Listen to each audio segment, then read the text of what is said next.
ఆయన శక్తి గల దేవుడు. అది దేవుని యందలి విశ్వాసం. మీ ఆత్మయు శరీరమును జీవమును ఆయనకు అప్పగించినట్లయితే, ఆయనకు అప్పగించిన దాన్ని చివరి వరకు కాచుతూ ఆయన శక్తి గలవాడు. మనం ప్రార్థించిన దానికంటే, విశ్వసించిన దానికంటే, కోరుకున్న దానికంటే మన బ్రతుకులు అత్యధికముగా చేయుటకు ఆయన శక్తి గల దేవుడు. ఆయన శక్తిని విశ్వసించి అనాలోచనగా మనకు అర్థం ఏమీ లేకపోయినా, ఏ జవాబులు మనకు రాకపోయినా, మనం ఆయనను విశ్వసించి ముందు కాలు పెట్టామనుకోండి, కాపాడుటకు ఆయన సమర్థుడు.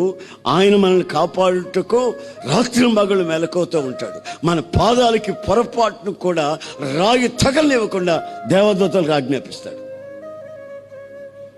హలో దేవదూతలు రండి, ఇవి నా బిడ్డలు నాకు అప్పచెప్పుకున్నారు, వాళ్ళ పాదాలకు రాయి తగలకూడదు, చూసుకోపండి అంటే రాత్రింబగళ్ళు వాళ్ళు వచ్చి నీ కాలుకి రాయి కూడా తగలని కూడా చూసుకుంటారు.